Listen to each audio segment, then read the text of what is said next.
నమస్తే, welcome to I dream inside politics with కవిత.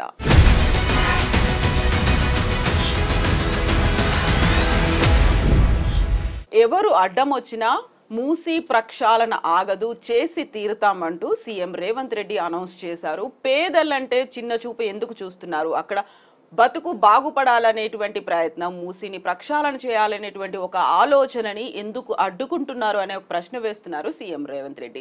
అయితే ఎందుకని మూసి ప్రక్షాళన మీద తమ కన్సర్న్స్ ని వ్యక్తం చేస్తున్నారు? మనతో పాటుగా ఉన్నారు పొలిటికల్ అనలిస్ట్ ప్రకాష్ గారు. ప్రకాష్ గారు, నమస్కారం అండి. ఏంటి అసలు మీకు మూసి ప్రక్షాళనకి సంబంధించి ఉన్నటువంటి డౌట్లు, కన్సర్న్లు? అక్కడ మూసితో పాటుగా పేదల బతుకులు బాగుపడతాయి అంటే ఎందుకు అడ్డం చెప్తున్నారు మీరు? ఇప్పుడు అక్కడ పేదల బ్రతులకు వచ్చిన ఇబ్బంది ఏం లేదు. కొంత దుర్వాసన ఉండొచ్చు, కొంత దానివల్ల అంటువ్యాధులు ఇట్లాంటివి రావచ్చు, కానీ వాళ్ళైతే బతుకుతున్నారు అక్కడ. ఇప్పటి నుంచి కాదు, 60-70 ఏళ్ళ నుంచి బతుకుతున్నారు. వాళ్ళ జీవితంలో మార్పు రావాలని కోరుకుంటాము. వాళ్ళని అక్కడి నుంచి ఒక మంచి ప్రదేశానికి షిఫ్ట్ చేయాలని కూడా కోరుకుంటాం. కానీ రేవంత్ రెడ్డికి ఆ సంకల్పం లేదు, ఆ ఉద్దేశం లేదు. ఇది కేవలం ఏంటంటే రాష్ట్రంలో రగులుతున్న అశాంతి, అసంతృప్తి, రైతు బంధు ఇవ్వలేకపోవడము, రైతు భరోసా సగం మందికి ఇవ్వడము, వీటన్నిటి నుంచి ప్రజల దృష్టిని, ప్రతిపక్షాల దృష్టిని, మీడియా దృష్టిని మళ్లించడానికి పెట్టుకున్న కార్యక్రమం తప్ప ఆయనకి ఏ చిత్తశుద్ధి లేదు. ఉంటే కనుక దానికి రోడ్ మ్యాప్ ఉంటుంది. ఎట్లయితే టీఆర్ఎస్ గవర్నమెంట్ ఉన్నప్పుడు కేటీఆర్ గారు ఒక పద్ధతి ప్రకారంగా మురుగునీటిని ఆపడానికి ముందు బాగా స్టడీ చేసి, దానికి నాలాలు ఏవైతే మురుగునీటిని తీసుకొస్తున్నాయో ముందు మురుగునీటిని శుద్ధి చేయడము, మంచినీరు అందులో పారేటట్టు చేయడం అనేది మొదటి ప్రయారిటీ. గుడిసెలు గుల్లగొట్టడం కాదు, గుడిసెలను తీసేయడం కాదు. సైమల్టేనియస్గా బౌండరీస్ ఫిక్స్ చేయండి. నదికి బౌండరీస్ లేవు. తర్వాత పక్కన ఏదైతే ఆక్రమించుకొని కట్టుకున్న వాళ్ళు ఉన్నారో, పట్టా భూముల, లేకపోతే అవి ప్రభుత్వ భూముల, లేకపోతే నది బౌండరీలోకి వచ్చిన భూముల, ఇవన్నీ కూడా ఆయన పర్యవేక్షించి దాన్ని అంతా పరిశీలించమని చెప్పాడు. ఆ పని కానేలేదు. ఇప్పటివరకు కూడా ఏంటంటే అందరికీ పక్కన ఉన్నాయన్నీ ప్రభుత్వ భూములే అన్నట్టుగా టేక్ ఇట్ యాజ్ గ్రాంటెడ్గా తీసుకోవడం. ఫస్ట్ అసలు రెవెన్యూ వాళ్ళు, ఇరిగేషన్ వాళ్ళు ఫిక్స్ చేసిన బౌండరీ కరెక్టా కాదా అనేది కూడా పరిశీలించాలి. అది వాళ్ళు ఏదో గీత గీయంగానే ఇది కరెక్ట్ అని ఎట్లా అంటాం? రకరకాల ఒత్తిళ్ళు ఉంటాయి వాళ్ళ మీద. రెండవది ఏంటంటే ఆ బౌండరీ లోపల పట్టా భూములు అనేది కూడా పరిశీలించాలి కదా. పట్టా భూములలో 60-70 ఏళ్ళ నుంచి ఇల్లు కట్టుకున్న వాళ్ళని తొలగించే హక్కు నీకు ఎక్కడిది? మర్యాదగా రిక్వెస్ట్ చేయాలి, ల్యాండ్ అక్విజిషన్ ప్రొసీడింగ్స్ ఫాలో కావాలి. వాళ్ళ డబ్బులన్నీ పే చేసినాక కానీ వాళ్ళు ఎవిక్ట్ అవుతారు. ఆల్టర్నేట్ ఇండ్లు కట్టిస్తా అన్నావు, కట్టించి వాళ్ళని షిఫ్ట్ చేసిన తర్వాత కదా ఆ గుడిసెలు వాళ్ళందరినీ కూడా క్షేమంగా నువ్వు వాళ్ళ ఇష్టపూర్వకంగా ఉండడానికి ఒప్పుకుంటే వాళ్ళని షిఫ్ట్ చేసిన తర్వాత, ఒకవేళ వాళ్ళు అక్కడనే ఉంటామంటే వాళ్ళకి ఇల్లు కట్టించిన తర్వాత, మనం మొన్న చర్చలో అనుకున్నాం ఈ రేస్ కోర్స్ కానీ ఇట్లాంటివన్నీ ఉన్నాయి.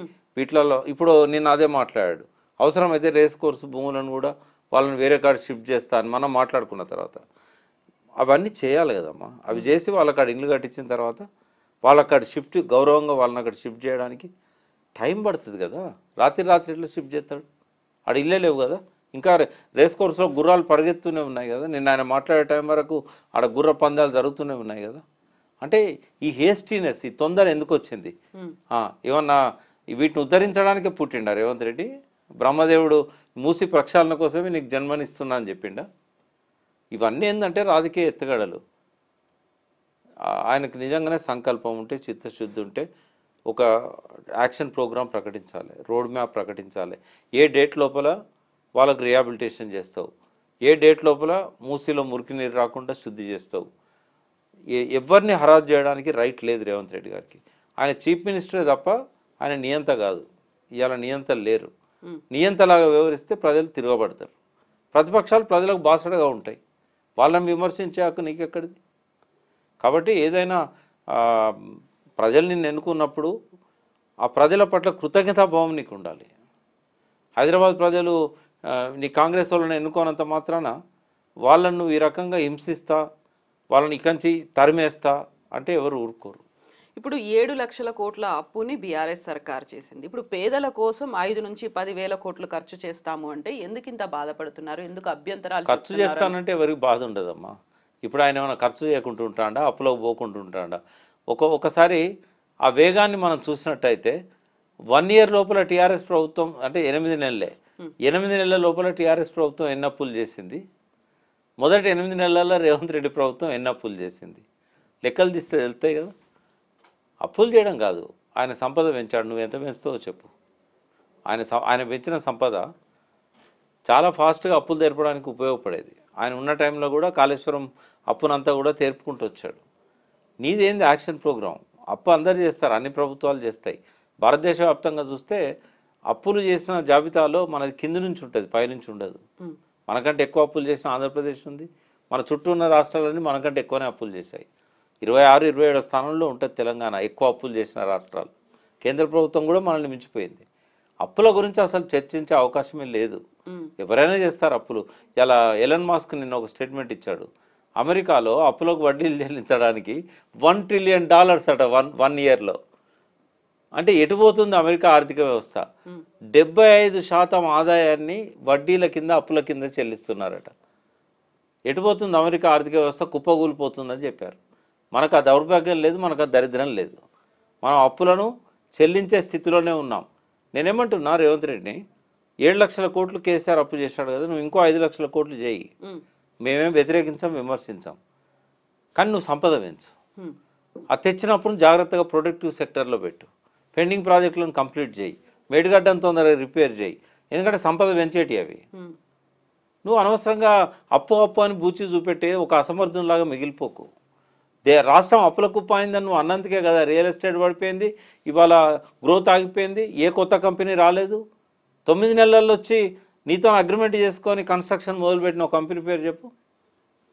ఈ చాతగాని అసమర్థ ముఖ్యమంత్రిగా పేరు తెచ్చుకుంటున్నాడు. కనీసం ఆయనకు సమర్థునిగా రాణించడానికి అవసరమయ్యే టైం కూడా కాంగ్రెస్ పార్టీ ఇచ్చే పరిస్థితి లేదు. ఒక అసమర్థ ముఖ్యమంత్రిగా మిగిలిపోయే చరిత్రను రేవంత్ రెడ్డి తన స్వహస్తాలతో లిఖించుకుంటాడు. ఇప్పుడు 1,50,000 కోట్లతో మూసీ ప్రక్షాళన చేపడుతున్నప్పుడు కాళేశ్వరం ప్రాజెక్టుకి సంబంధించి కూడా ఆయన లెక్కల గురించి మాట్లాడారు, ఆ ప్రాజెక్టు సామర్థ్యం గురించి మాట్లాడారు. 1,00,000 కోట్లతో కాళేశ్వరం ప్రాజెక్ట్ కట్టారు, ఆ పరిస్థితి ఇప్పుడు ఎలా ఉంది, ఏమైంది అనే మాటతో పాటుగా మల్లన్న సాగర్కి సంబంధించి అక్కడ వర్టికల్గా చాలా చీలికలు ఉన్నాయి. ఒకవేళ అక్కడ 50 టీఎంసీలు నింపితే కనుక భూకంపం వస్తుంది, ఊళ్ళు కోల్పోతారు. అందుకని 15 టీఎంసీలకు మించి బీఆర్ఎస్ సర్కార్ నింపలేదు అనేది. ఇప్పటికి కూడా కాళేశ్వరం ప్రాజెక్టుకు సంబంధించి ఇన్ని అనుమానాలు ఎందుకు వస్తున్నాయి? అసలు ఇన్ని సందేహాలు గతంలో ఎప్పుడు రానంతగా. ఇప్పుడు ఆల్ తెలియని వ్యక్తి, ఏబిసిడి తెలియని వ్యక్తి ఇంగ్లీష్ గ్రామర్ గురించి మాట్లాడినట్టు ఉంటుంది రేవంత్ రెడ్డి నీళ్ళ గురించి మాట్లాడితే. నేను ఇప్పటికి చెప్తున్నా, నీళ్ళ గురించి ఓనమాలు తెలియదు రేవంత్ రెడ్డికి. దయచేసి మాట్లాడడం మానుకొని ఉత్తమ్ కుమార్ రెడ్డికి వదిలేయమని చెప్తున్నాను నేను. ఈ నీళ్ళు కాళేశ్వరం సమస్య వచ్చినా, ఇంకో సమస్య వచ్చినా, ఉత్తమ్ కుమార్ రెడ్డి కొంత ఇరిగేషన్ మినిస్టర్ అయిన తర్వాత, అంతకుముందు కూడా ఆయన కొంత అవగాహన ఉంది. నల్గొండ బిడ్డ కాబట్టి నాగార్జున సార్ అక్కడే ఉంది, ఎస్ఎల్బిసి అక్కడే ఉంది కాబట్టి ఆ నీళ్ళ పోరాటాలు చూసినోడు, కొంత అవగాహన ఉంది. రేవంత్ రెడ్డికి జీరో నాలెడ్జ్. ఇప్పుడు మీరు చెప్పిన దాని నుంచి నేను జీరో నాలెడ్జ్ అని చెప్పగలుగుతా. వర్టికల్ ఏవైతే పగుల్లో ఉన్న చీలికలు ఉన్నాయో, వర్టికల్ చీలికలున్నప్పుడు బిందె నిల్వ వచ్చినా కూడా అవి అందులోకి పోతాయి కదా. ఇప్పుడు 15 టీఎంసీలు నిల్వ చేసినప్పుడు అది చాలా పెద్ద స్టోరేజ్. 15 టీఎంసీలు అంటే ప్రజలకు అర్థం కావాలంటే చెప్తా, హుస్సేన్ సాగర్ మొత్తము నీళ్లు 1 టీఎంసీ కూడా ఉండవు. అంటే దానికి 15 రెట్లు ఎక్కువ నీళ్లను మల్లన్న సాగర్లో స్టోర్ నిల్వ చేసాం. 50 టీఎంసీలు దాని కెపాసిటీ. వర్టికల్ చీలికలు ఉంటే హుస్సేన్ సాగర్లో ఉన్న 1 టీఎంసీ నీళ్లు ఉన్నా కూడా అవి పోతాయా? పోవా లోపలికి? ఇంకిపోతాయి కదా. పోయినాయా మరి? అక్కడ 15 టీఎంసీలు ఎవ్రీడే లెక్కలు ఉంటాయి. మల్లన్న సాగర్ నింపడం మొదలుపెట్టి 4 సంవత్సరాలు అయింది. 4 సంవత్సరాల్లో ఎన్ని నీళ్లు కిందికి పోయినాయి, ఎన్ని నీళ్ళు ఎవాపరేట్ అయిపోయినాయి, ఇంజనీర్లను అడిగితే లెక్కలు చెప్తారు. మరి నువ్వు చెప్పేది కరెక్టే అయితే ఆధారాలు చూపెట్టు. ఆ నీళ్ళు అయితే ఉన్నాయి కదా అలా. రెండవది 50 టీఎంసీలు ఎందుకు నింపలే, 15 టీఎంసీలు ఎందుకు నింపారు? నీళ్ళ గురించి కనీస పరిజ్ఞానం ఉన్న ఏ వ్యక్తికైనా దీనికి ఆన్సర్ తెలుసు. ఏదైనా ఒక బండ్ కట్టినప్పుడు అది రౌండ్ బండ్, జనరల్ చెరువులకైతే ఒక పక్క కట్టేస్తారు, వచ్చిన నీళ్ళు నిల్వ ఉంటాయి. మల్లన్న సాగర్ అట్లా కాదు. మల్లన్న సాగర్ కానీ కొండపోచమ్మ సాగర్ కానీ అది ఒక గంగాలంలాగా ఉంటుంది, రౌండ్. ఎందుకంటే అందులోకి నీళ్ళు ఏవైతే ఉన్నాయో వాగుల్లాగా వచ్చినాయి కాదు అవి. అది ఒక మధ్యలో కట్టిన స్ట్రక్చర్, అది నీళ్ళని స్టోర్ చేసుకోవడానికి. ఇంటిపైన ట్యాంక్ కడతాం కదా, అట్లా కట్టింది. అక్కడికి మనం లిఫ్ట్ చేసుకుంటూ వస్తాయి నీళ్ళు. ఓ పక్క నుంచి ఇటు అనంతసాగరు ఈ మన అక్కడ నుంచి ఏదైతే మిడ్ మానేర్ నుంచి అక్కడ నుంచి వచ్చే వాటర్ ఉంటుంది. అయితే ఈ వాటర్ అంతా కూడా అలా స్టోర్ చేయడం వల్ల అక్కడ ఎత్తైన ప్రాంతంలో ఉంది కాబట్టి అక్కడ నుంచి అన్ని దిక్కులకు గ్రావిటీతో పోతాయనే ఉద్దేశంతో అది కట్టారు. అయితే ఆ కట్ట హైట్ చాలా ఎక్కువ, 50 మీటర్ల కంటే ఎక్కువ ఉంటుంది. అయితే ఎప్పుడైతే వాటర్ నింపుతూ వస్తుంటామో అది స్టెబిలైజ్ అవుతూ ఉంటుంది, కొద్ది కొద్దిగా స్టెబిలైజ్ అవుతూ ఉంటుంది. ఎక్కడైనా లీకేజీలు ఉంటే మనకు తెలుస్తూ ఉంటాయి. అట్లాంటి లీకేజీలు మిడ్ మానేర్లో కూడా వచ్చినాయి. కాంగ్రెస్ గవర్నమెంట్ ఉన్నప్పుడే అది కొద్దిగా నింపుతూ ఉన్నప్పుడు మనకు ఆడ ఆ లీకేజెస్ కనబడ్డాయి. అయితే ఇప్పుడు ఇక్కడ కూడా ఆ కట్ట బండ్ ఉంటుంది కదా, ఇప్పుడు ఉదాహరణకు రోడ్డు మీద మనము డాంబర్ వేసినా ఇంకోటి వేసినా బుల్డోజర్లతో తొక్కిస్తూ ఉంటాం. అవును, గట్టిగా అణిగి దొక్కి అక్కడ దానికి ఉండాలని. అణిగి తొక్కించడానికి. అయినా కూడా వర్షం పడ్డప్పుడు కొంత డాంబర్ కింది పోతూ ఉంటుంది. ఇక్కడ కూడా ఆ కట్టను స్ట్రెంథెన్ చేసే క్రమంలో స్లోగా గ్రాడ్యువల్గా నింపుతూ ఉంటాం. ఆడ 15 వర్టికల్ ఆయన చెప్పిన పగుళ్ళు ఉంటే 15 టీఎంసీలకు కూడా పగుళ్ళు లోపలికి నీళ్ళు పోవాలి, 1 టీఎంసీ ఉన్నా నీళ్ళు పోవాలి. ఆ 15 టీఎంసీలు కూడా ఒకసారి నింపలే కదా, గ్రాడ్యువల్గా నింపుకుంటూ వస్తారు అన్నట్టు. ఈ బండు కూడా 15 టీఎంసీ నుంచి 50 టీఎంసీలో పోయినప్పుడు చాలా హైట్కు నీళ్ళు పోతాయి కదా. ఆ పోయినప్పుడు బండు స్ట్రెంథెన్ అవుతుందా లేదా, ఎక్కడైనా లీకేజీలు ఉన్నాయా, ఎక్కడైనా సింక్ అవుతుందా, ఇది టెక్నికల్గా వాళ్ళు పరిశీలించడానికి గ్రాడ్యువల్గా నింపుతూ ఉంటారు. ఒకవేళ కేసీఆర్ గవర్నమెంట్ ఉంటే మొన్నటి మేడిగడ్డకు ఆ ప్రమాదం జరగకపోయి ఉంటే ఇప్పటికే మేడిగడ్డ 50 టీఎంసీలు నింపేవాళ్ళు. ఆ క్రమంలోనే 15 టీఎంసీల దాకా వాళ్ళు నింపిన తర్వాతనే ఈ మేడిగడ్డ కుంగడము, తర్వాత ఆ సమ్మర్లో కాంగ్రెస్ గవర్నమెంట్ వచ్చినాక కూడా నీళ్ళని లిఫ్ట్ చేయకపోవడం ఇదంతా జరిగింది. వాళ్ళు కాఫర్ డ్యామ్ వేసి లిఫ్ట్ చేసి ఉంటే ఈ సమస్య ఉండకపోతుండే. దానికి అసలు సంబంధమే లేదు. ఒకవేళ లీకేజెస్ ఉన్నా లేకుంటే వర్టికల్ పగుళ్ళు ఉన్నా కూడా ఈ 4 ఏళ్లలో మనకు తెలిసేది. ఆ పగుళ్ళలో పోయిన నీళ్ళు ఎక్కడో ఒకడ బయటకు వస్తాయి కదా, మళ్ళీ ఏదో ఒక వాగులో పోతూ ఉంటాయి కదా డౌన్ స్ట్రీమ్లో. అది చాలా దాదాపు 1600 అడుగుల ఎత్తున ఉన్నది. అది అంత ఎత్తున ఉన్న మల్లన్న సాగర్ నుంచి వర్టికల్ పగుళ్ళు ఉంటే ఎక్కడో ఒక కింద వాగులలోకి వస్తూ ఉంటాయి నీళ్ళు. అట్లా ఎక్కడన్నా ఫ్లో ఉందా? అక్కడ తగ్గినట్టు లేదు, అలా నుంచి కిందికి వాగులలోకి వచ్చినట్టు లేదు. ఊళ్ళకు కొట్టుకుపోయే పరిస్థితి కూడా ఉంది కాబట్టి ఈ పాటికే కావాలి కదా. 4 ఏళ్ల నుంచి నింపుతూనే ఉన్నాం కదా, లెక్కలనే కదా మల్లన్న సార్లు ఎప్పుడు నింపినాము, ఎప్పుడు మొదలు పెట్టినాము, ఊళ్ళకు ఎట్లా కొట్టుకుపోతాయి. అంటే కనీస పరిజ్ఞానం లేకుండా తప్పుదారి పట్టించే విధంగా మాట్లాడుతున్నాడు రేవంత్ రెడ్డి అనేది దీన్ని బట్టి అర్థమవుతుంది. రెండోది, మూసీకున్న కాళేశ్వరం సంబంధమే ఉందమ్మా. కాళేశ్వరం అనేది తెలంగాణకు జీవధార, ప్రాణధార. ఇవాళ కాళేశ్వరం వల్లనే కొన్ని లక్షల టన్నుల వడ్లు వండుతున్నాయి. ప్రతి ఊరికి నీటి సౌకర్యం ఏర్పడ్డది. కొన్ని వేల చెరువులను దాంతో నింపుతున్నారు. కొన్ని వందల బాగులలోకి నీళ్లు వదిలిపెడుతున్నారు. గోదావరిని మొత్తం 150 కిలోమీటర్లు సజీవంగా ఉంచింది కాళేశ్వరం. కాళేశ్వరం గురించి మాట్లాడే అర్హత ఈ ముఖ్యమంత్రికి ఉన్నదా అసలు? దాని గురించి అసలు ఆయన అర్థం చేసుకుంటే కదా. ఫస్ట్ 1,00,000 కోట్లు ఎక్కడ ఖర్చు అయినాయి? ఇవాళకి కూడా వైట్ పేపర్ ఇవ్వమనండి, ఈ రోజు వరకు కూడా 1,00,000 కోట్లు ఖర్చు కాలే. కానీ 1,00,000 కోట్లు ఖర్చు కాని ఆ ప్రాజెక్టులో కొన్ని ప్రపంచం గర్వించదగ్గ ఎన్నో కట్టడాలు ఉన్నాయి. ఇవన్నీ కాకి తీసుకొచ్చిందా, చిలుక తీసుకొచ్చిందా, రేవంత్ రెడ్డి పెంపుడు కుక్క తీసుకొచ్చిందా? ఈ 1,00,000 కోట్లలోనే కదా ఈ ఖర్చు పెట్టిన దానిలోకెళ్ళే కదా ఒక మల్లన్న సాగర్ కనబడుతుంది, అల్ల నుంచే కదా 3 బ్యారేజీలు కనబడుతున్నాయి, అల్ల నుంచే కదా పంపింగ్ స్టేషన్లు 21 కనబడుతున్నాయి, అందులో నుంచే కదా 203 కిలోమీటర్ల సొరంగాలు కనబడుతూ ఉన్నాయి, అందులో నుంచే కదా కాలువలు కనబడుతూ ఉన్నాయి 1,500 కిలోమీటర్లు, అందులో నుంచే కదా ప్రతి రైతు పొలానికి ఇవాళ నీళ్ళు వచ్చినాయి. కొన్ని కొత్తగా ఆయకట్ట ఏదైతే రాబోతున్నదో అక్కడ ఏర్పాట్లు జరుగుతూ ఉన్నాయి.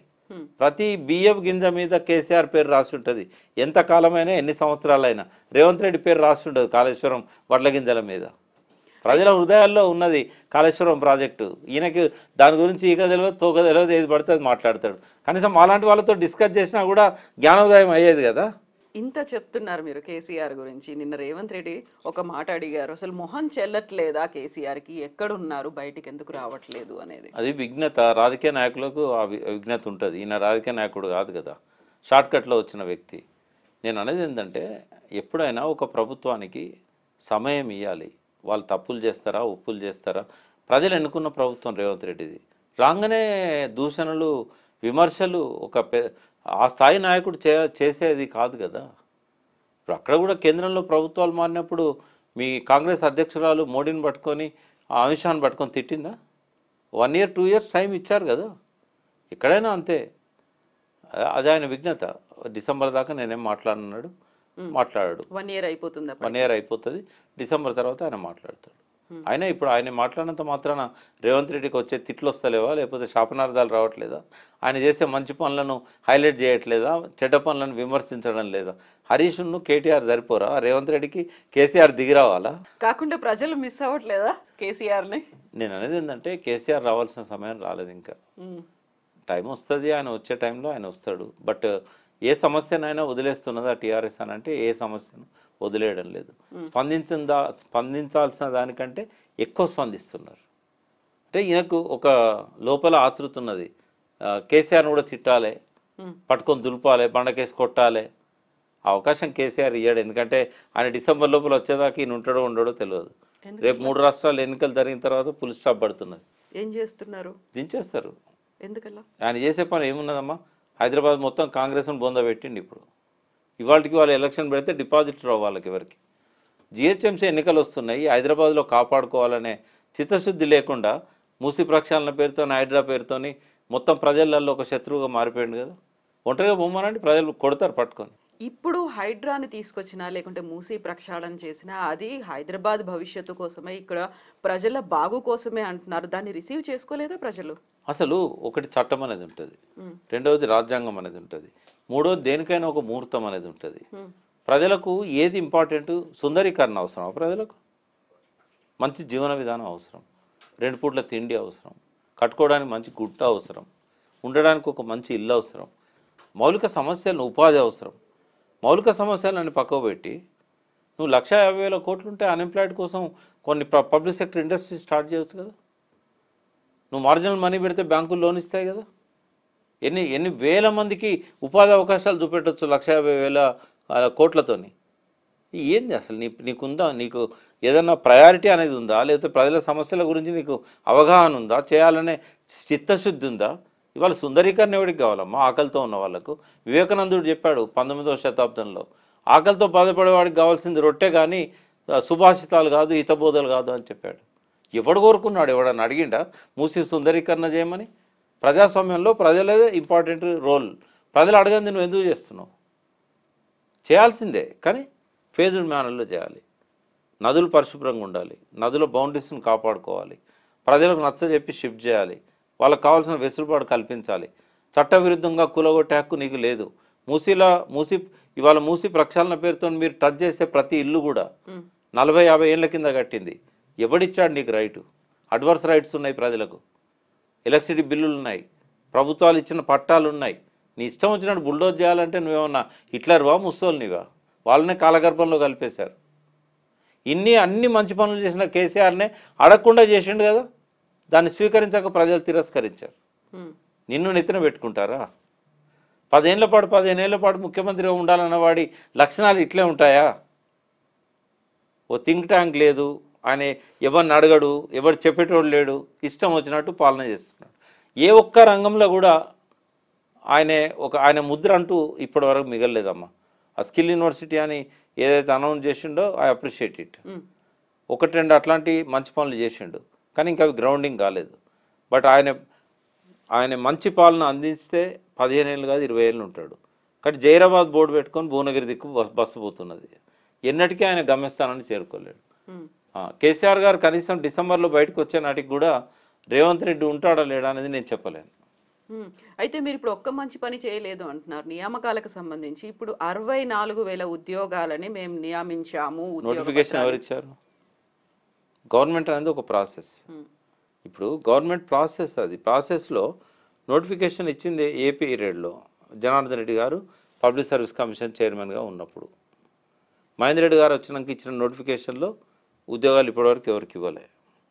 ఒకవేళ పాత నోటిఫికేషన్ ప్రకారం ఇచ్చిన ఉద్యోగాలకు ఆ క్రెడిట్ పాత ప్రభుత్వానికి వస్తుంది తప్ప కొత్త ప్రభుత్వానికి రాదు. ఎప్పుడన్నా కేసీఆర్ గారు ఉద్యోగ నియామక పత్రాలు ఇవ్వడానికి కేసీఆర్ గారు కానీ సంబంధిత మంత్రి కానీ లాల్ బహదూర్ స్టేడియంలో శిల్పారామంలో మీటింగ్ పెట్టి మీకు నియామక పత్రాలు ఇస్తున్నాం అని చెప్పారా? చెల్లని నాణానికే గీతలు ఎక్కువ అంటారు. తను చేసింది కాదు, పెట్టింది కాదు. ఆ ఎగ్జామ్స్ కండక్ట్ అయింది కానీ ఆ నోటిఫికేషన్లు ఇచ్చింది కానీ బీఆర్ఎస్ ప్రభుత్వం. తన ఖాతాలో వేసుకోవడానికి ఫాల్స్ పబ్లిసిటీ పెద్ద పెద్ద మీటింగులు పెట్టి నేను ఉద్యోగాలు ఇస్తున్నా ఎవరికైతే చేరుకోవాలో ఆ నాలెడ్జ్ వాళ్ళకు ఉన్నది. వాళ్ళే అంటున్నారు నీ జేబులోకి వెళ్ళి ఇచ్చిన ఇవన్నీ కేసీఆర్ ఇచ్చిన నోటిఫికేషన్లు అని చెప్తున్నారు. నువ్వు ఈ నోటిఫికేషన్లు ధైర్యం ఉంటే, నేను ఎలక్షన్ల ముందు చెప్పినాను మీ స్టూడియోలోనే, ఉన్నాయే 40,000 ఉద్యోగాలు, అవి కేసీఆర్ ఎందుకు ఇవ్వలేదు అని అంటే నోటిఫికేషన్లు ప్రక్షాళన చేయాలనుకున్నారు ఆ శాఖలను. రెవెన్యూలో ప్రక్షాళన చేస్తే విఆర్ఓలు అందరినీ పక్కకు పెట్టి వాళ్ళని వేరే డిపార్ట్మెంట్లలోకి ఎట్లయితే అబ్జర్వ్ చేశాడో ఈ 40,000 వేకెన్సీలను కూడా అట్లే వేరే డిపార్ట్మెంట్లలో ఫిలప్ చేయడానికి పెట్టుకున్నాడు తప్ప ఈ డిపార్ట్మెంట్లలో ఆ పోస్టులు అవసరం లేదనేది ఆయన భావన. అందుకే ఒక 40,000 మాత్రమే వదిలేశాడు. ఇంకో 50,000 ఉద్యోగాలకు నోటిఫికేషన్లు ఇచ్చాడు. అవి రాబోయే కాలంలో ఏ ప్రభుత్వం వచ్చినా కూడా అమలు చేస్తుందని ఎన్నికలకు ముందు నేను చెప్పాను. అదే జరుగుతున్నది. ఇవి రేవంత్ రెడ్డి క్రియేట్ కాదు ఈ ఉద్యోగ నియామకాలు. ప్రకాష్ గారు, ఇప్పటికి మీరు 2 సార్లు అన్నారు డిసెంబర్ నాటికి రేవంత్ రెడ్డి ఉండడు అనేది. రేవంత్ రెడ్డి మాత్రమే సీఎంగా ఉండడా, లేకుంటే ఈ ప్రభుత్వమే ఉండదా, ఏం జరుగుతుంది అంటున్నారు మీరు? రేవంత్ రెడ్డి ఉండడని నేను అనుకుంటున్నా. ఎందుకు అంటే కాంగ్రెస్ ప్రభుత్వం ఉంటుంది, దించేది కూడా కాంగ్రెస్ అగ్ర నాయకులే. ఎందుకు నాకు బలమైన అధిష్టానం బలమైన అభిప్రాయం ఎందుకు వచ్చింది అంటే, పార్టీని బలోపేతం చేసే దిశలో కాకుండా ప్రజలల్లో కాంగ్రెస్ పార్టీని చులకన చేసే దిక్కుగా ఆయన ప్రయత్నాలు ఉన్నాయనేది, ఆయన పాలనా పద్ధతులు ఉన్నాయనేది. ఒక్క బలహీనత అధిష్టానానికి ఏముందంటే, వరుసగా ఎలక్షన్లు వస్తున్నాయి. మొన్న హర్యానా జమ్మూ కాశ్మీర్ ఎన్నికలు వచ్చినాయి. ఇప్పుడు వచ్చేటి మహారాష్ట్ర, ఢిల్లీ, ఇంకొక స్టేట్ ఏదో వస్తున్నది జార్ఖండ్. ప్రతి ఎన్నికలలో వాళ్ళకి డబ్బు కావాలి. ఆ డబ్బు కావాలంటే ఇంతకుముందు కర్ణాటక కూడా సపోర్ట్ ఉండేది. ఇప్పుడు అక్కడ డీకే శివకుమార్, సిద్ధరామయ్య గొడవలల్లో ఆడవాళ్ళు పంపే పరిస్థితి లేదు. డీకే శివకుమార్ కాంగ్రెస్ ఒకవేళ ఆయన ముఖ్యమంత్రి చేస్తే ఉంటాడు, లేకుంటే ఆయన బీజేపీలో పోయే పరిస్థితి ఉన్నది. అక్కడ వాళ్ళు అడిగేటట్లేదు. ఉన్న పెద్ద రాష్ట్రం తెలంగాణ, ఉన్న ఒకే ఒక్క దిక్కు రేవంత్ రెడ్డి. ఆ డబ్బు కోసం ఆయనను కాపాడుకుంటారు. ఎంతకాలం ఆయన డబ్బు పంపిస్తే అంతకాలం ఉండగలుగుతాడు. ఒకవేళ ఈ 3 రాష్ట్రాలు ఎన్నికలైనాక ఇమ్మీడియట్ ఎన్నికలు ఏం లేవు కాబట్టి వాళ్ళు మార్చే అవకాశం కూడా ఉండొచ్చు. ఎందుకంటే వాళ్ళకు లాయల్గా ఉండే ముఖ్యమంత్రి ఉత్తమ్ కుమార్ రెడ్డి, ఈయనేమో చంద్రబాబు గారితో సన్నిహితంగా ఉంటాడు. ఇటు తెలంగాణ ఇంట్రెస్ట్లు కాపాడడం లేదు. ఇవాళ మనం చూసాం పేపర్లలో, రాయలసీమ ఎత్తిపోతల పథకం పెట్టి రాత్రింబవళ్ళు పనులు చేసుకుంటూ 5 సొరంగాలు తవ్వి కృష్ణానది మొత్తాన్ని రాయలసీమకు మలుపుకొని పోయే కుట్ర జగన్ మొదలుపెట్టి చంద్రబాబు నాయుడు సజావుగా నడిపిస్తూ ఉంటే, ఇప్పటి వరకు నోట్లోకి వెళ్ళి ఒక్కనాడు కూడా ఆ ప్రాజెక్టు గురించి మాట్లాడలేదు రేవంత్ రెడ్డి. ఈయన తెలంగాణ ప్రజల ప్రయోజనాలు కాపాడతాడా? సరే, డబ్బులు ఇచ్చిన రోజులు వాళ్ళు ఉంచుతారు కావచ్చు, కానీ ఇక్కడ ప్రజల అసహనం, ప్రజల వ్యతిరేకత, ఈ ప్రక్షాళన పేరుతో జరుగుతున్న డ్రామాలు, ఇవన్నీ వాళ్ళకి ఎక్కలేవా? ఎంతోమంది ముఖ్యమంత్రులను తీసి పక్కకు పడేశారు. చెన్నారెడ్డి లాంటి ఉద్దండులను కూడా రాత్రికి రాత్రి దిగిపోమన్నారు. వాళ్ళ ముందు రేవంత్ రెడ్డి తట్టుకొని నిలబడగలుగుతాడా? ఇప్పుడు సీఎం రేవంత్ ఎక్కడి నుంచి డబ్బులు ఎలా పంపిస్తున్నాడని మీరు అంటారు? ఇప్పుడు ఆయన ఇవన్నీ ప్రక్షాళనల పేరుతో చేస్తున్నదంతా నిజాయితీగా లేదని ఎప్పుడో చెప్పాను నేను. హైడ్రా రాత్రి ఎన్కన్వెన్షన్ గులొట్టడం వెనుక పెట్టుబడిదారులను భయభ్రాంతులను చేశాడు, బిల్డర్స్ను భయభ్రాంతులను చేశాడు. గీతలు గీసిన ఇండ్లు ఎందుకు కూలిపోవడం లేదు, బంగ్లాలను వదిలిపెట్టి రంగనాథ్ గారు బస్తీలు వెంబడి ఎందుకు పడ్డారు, దారి మళ్ళిందా లేదా హైడ్రా, గాంధీ గారు చేరగానే షేర్లింగంపల్లి కూల్చివేతలు ఎందుకు ఆగినాయి, ఓవైసీ గారు గర్జించగానే ఓల్డ్ సిటీలో ఎందుకు బుల్డోజర్లు పోతలేవు, ఎందుకు మూసి ప్రక్షాళన వైపు దృష్టి మళ్ళిస్తున్నారు, అందరికీ తెలిసిన విషయాలే కదా, ఎవరు అమాయకులు లేరు కదా. సో అధిష్టానం అయితే కొంచెం సీరియస్గానే దృష్టి పెట్టింది ఇప్పుడు ఉన్నది, కానీ వాళ్ళ బలహీనత వాళ్ళకు ఉన్నది. ఆ బలహీనత అధిగమించిన తర్వాత డిసెంబర్ నేను ఎందుకంటున్నా అంటే అప్పటికి ఎన్నికలు అవుతాయని అనుకుంటున్నాం. కేజ్రీవాల్ కూడా డిమాండ్ చేశాడు నవంబర్లో ఎన్నికలు పెట్టాలని. ఒకవేళ అవి నవంబర్ అయినా మార్చి అయినా ఆ తర్వాత రేవంత్ రెడ్డిది మాత్రం గ్యారంటీ ఉండదు. బట్ ఆయన ఉండాలని కోరుకున్నాను నేను. ఒక 5-10 సంవత్సరాలు అంటే ఒక యంగ్ డైనమిక్ సీఎం, ప్రకృతిని నమ్ముకున్నాడు, తనని నమ్ముకున్నాడు, ఒక మామూలు స్థాయి నుంచి ముఖ్యమంత్రి దాకా వచ్చిండు. ఈ ఏజ్లో అటువంటి అవకాశం చాలా తక్కువ మందికి వస్తుంది. సో ఆయన ఒక మాట అన్నాడు ఒక ఇంటర్వ్యూలో, నేను అవసరానికి తగ్గట్టుగా ఎదిగే మనస్తత్వం, వ్యక్తిత్వం ఉన్నవాడిని అని. నమ్మిన నేను నిజంగానే ఎదుగుతాడేమో. బట్ ఆయన జెడ్పీటీసీ నుంచి ఎమ్మెల్యేగా, ఎంపీగా ఎదగడం వేరు, ముఖ్యమంత్రిగా రాష్ట్ర సమస్యలను హ్యాండిల్ చేయడం వేరు. బట్ చాలా ఛాలెంజెస్ ఏ ముఖ్యమంత్రికి ఎదురుగానన్ని ఛాలెంజెస్ రేవంత్ రెడ్డికి ఎదురైనాయి. ఇంటర్నల్గా ఎదురైనాయి, ఎక్స్టర్నల్గా ఎదురైనాయి. ఒక పక్కన ఆర్థిక సమస్యలు, ఖజానాలో ఇప్పుడున్న గ్రోత్ను ఇదే విధంగా కొనసాగించడానికి కూడా డబ్బులు లేని పరిస్థితి. ఆయనేమో అలవిగాని వాగ్దానాలు హామీలు చేశాడు. హామీలు చేసే రోజు ఆర్థిక పరిస్థితి ఏందనేది ఆయన ఆలోచించలేదు. ఆయన కోటే ఆలోచించాడు. ప్రజలు గొర్రెలు, ఇప్పుడు నేను హామీలు ఇస్తే నమ్ముతారు, రేపు నేను ఇవ్వకపోయినా కూడా ఏం చేయరు. ఇదే మాట ఆయన ఎలక్షన్ల ముందు కూడా అమెరికాలో చెప్పాడు. సరే, అవసరానికి తగ్గట్టుగా ఎదిగే మనస్తత్వం, వ్యక్తిత్వం ఉందంటాడు కదా, నిజంగానే ఎదుగుతాడేమో అని అనుకున్నాం. అన్ని రంగాలలో విఫలమైండు. ఏ రంగాన్ని కూడా ఇవాళ కనీసం నాది విధానం అని చెప్పలేకపోయిండు. అంటే కనీసం ఇప్పటిదాకా ఏం చేయకపోయినా పర్లేదు, భవిష్యత్తులో ఇది చేస్తానని కూడా చెప్పలేకపోయిండు. ఇచ్చిన హామీలు ఘోరంగా విఫలమైండు. హామీలను తూట్లు పడవడానికి 30 రకాలుగా రైతుల వీళ్ళు ఎలిజిబుల్ కారు అని చెప్పడానికి అడ్డమైన నిబంధనలన్నీ పెట్టాడు. నువ్వు అప్పు మాఫీ చేస్తున్నా అన్నప్పుడు రైతులు ఏమనుకుంటారు? మా అందరి అప్పులు మాఫీ అవుతాయి అనుకుంటారు. కానీ 31 నిబంధనలు పెట్టి ఇళ్ళ నువ్వు ఫిట్ అవుతలేవు, ఇళ్ళ నువ్వు ఫిట్ అవుతలేవు, నీ భర్త అప్పు మాఫీ చేసినా నీ భార్య చేయను, ఇవన్నీ ఏంటి అమ్మ? ఇవన్నీ అంటే తప్పించుకోవడానికి కావాల్సిన ఎత్తుగడలు కాదా ఇవన్నీ? నువ్వు ఏ విషయంలో సక్సెస్ అయినావో చెప్పు. రేవంత్ రెడ్డిని అడుగుతున్నాను, ఏ విషయంలో నువ్వు సక్సెస్ అయినావు? ఉద్యోగాలు అన్నారు, అవి ఆయన ఇచ్చిన నోటిఫికేషన్లు. కొత్త ఉద్యోగాలు ఏమైనా క్రియేట్ చేశాడా? ఒక 5,000 టీచర్ పోస్టులు అదనంగా క్రియేట్ చేసిండు. కేసీఆర్ గారు ఉన్నా చేసేవాడు, అది అవసరం కాబట్టి.